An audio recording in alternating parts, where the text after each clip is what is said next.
So in this series of what if videos, and I've given it a lot of thought of how I want to really proceed with this, because I got like a million things in my head and I'm just trying to keep it all straight, but also trying not to confuse people.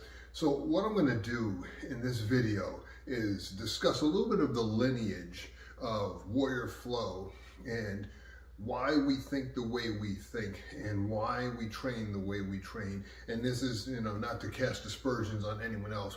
We do our thing and we don't apologize for it. And so part of the lineage of Warrior Flow comes from not only Guided Chaos, where I was once, senior master instructor, training under Grandmaster Perkins and Grandmaster Karen, but also from the World War II combatives systems developed by William Fairbairn, Earl Anthony Sykes, and then of course, the legendary Rex Applegate. And that's a part of the lineage of this art, as we were associated and affiliated with the International Combat Martial Arts Federation. And this is important to understand because in our philosophy, we don't necessarily look at it as just purely self-defense. We look at it as from the perspective of if we have to go into a situation and all else has failed, or we tried to de-escalate it, or it was just an ambush, that it's kind of an all or nothing proposition for us. And the reason for that is most of us, we're not law enforcement. We're under no legal obligation to try to stop or control people. That's a different thing. Our whole thing is to train people to be able to win the fight of their lives should their moment of truth arrive. And this is a hard thing for a lot of people because we're brought up in a culture that kind of downplays the whole notion of protecting yourself. So when we talk about self-defense per se, we're really talking self-protection. I use self-defense synonymously because it's just easier for people to understand and get their minds around. But the thing I think that, and I'll cover this a little later on, that people struggle with is distinguishing the difference between self-defense versus sport fighting, or even traditional forms, or competition, or even demonstration types of martial arts systems. And the reason for that is most martial arts systems, in my opinion, 99% of them, have been watered down to the point where they've lost a lot of the original, kind of the salt, if you will, the flavor. They've lost kind of the essence of what they were really designed for. And they basically become sports, or they become, fitness programs. And don't get me wrong, there's nothing wrong with that. However, if you're going to call yourself a self-defense system, then you need to be honest about what you're doing. You need to stop trying to get a little pregnant. In other words, in our system, should we have to go into battle, we're going to use our techniques, whatever we train to do, in the most ruthless and brutal fashion possible. See, for us, there's a couple things, right? There's moral certainty, and I've spoken about this in other videos. And moral certainty, as we define it, is where you're in the right. You know that the thing you're doing is the right thing to do.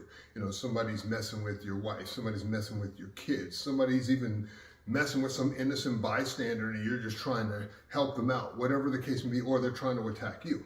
You have every moral right to protect yourself. You have every God-given right. The other thing is perfect clarity of knowing what needs to be done without question, knowing what needs to be done where there should be no ambiguity in your mind. And that's a hard thing for people because, again, we come from a culture that really kind of downplays the whole notion of protecting yourself and standing up for yourself. It's absolutely ridiculous. And then the final aspect, and I've kind of alluded to it before, and that is ruthless intent. One of the things that distinguishes, and I'll cover this a little later in another video, is when we talk about the difference between competition or sport fighting or dueling versus fighting for your life, because that's what we're talking about.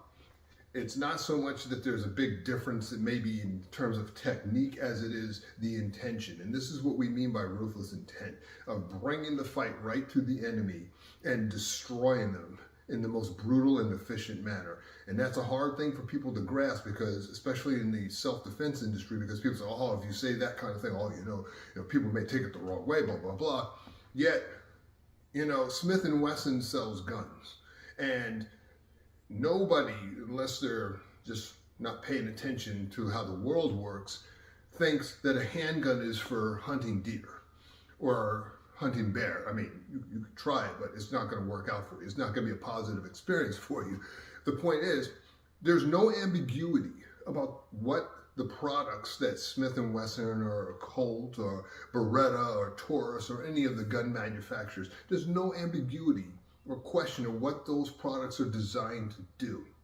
And Smith & Wesson doesn't sit around, worried, oh my God, what if somebody goes out and shoots someone and kills someone with one of our guns? Well, that's what it was designed to do. And again, even in the self-defense industry, that's a hard thing for people to just say.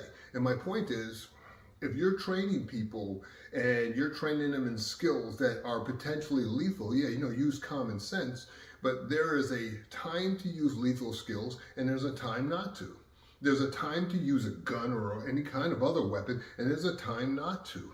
And for my money, a person who's not smart enough to distinguish, they're probably not smart enough to be one of your students. I don't care what you teach. And that's kind of our attitude. You're not smart enough to distinguish between right and wrong. You're not our student, and go somewhere else. Go do that somewhere else. So in Warrior Flow, we try to keep everything as clear in people's minds as possible so that, God forbid, their moment of truth arise and they have to make that choice, that there's no ambiguity in their mind, that if I got to go into action, I'm going to go into it with every intention of ending the situation as quickly as possible.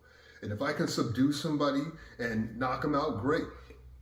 But I'm prepared to go and take it as far as it needs to go. Now, if that means, kicking them off the planet and send them into the afterlife, then so be it. And so be it. And we shouldn't be afraid to talk about that kind of thing or say that kind of thing because of the fact that it's pretty obvious. I mean, the techniques in many martial arts systems, including a lot of sport martial arts, part of the reason they have rules is because punching somebody with a jab in the throat is potentially lethal. Punching people in the back of the head, you could kill them. So there's no ambiguity about that. It's just that we have to be honest with ourselves and stop being so afraid to train to that place, to train to be that person if we need to be, because the time to figure it out is not when you're in the situation.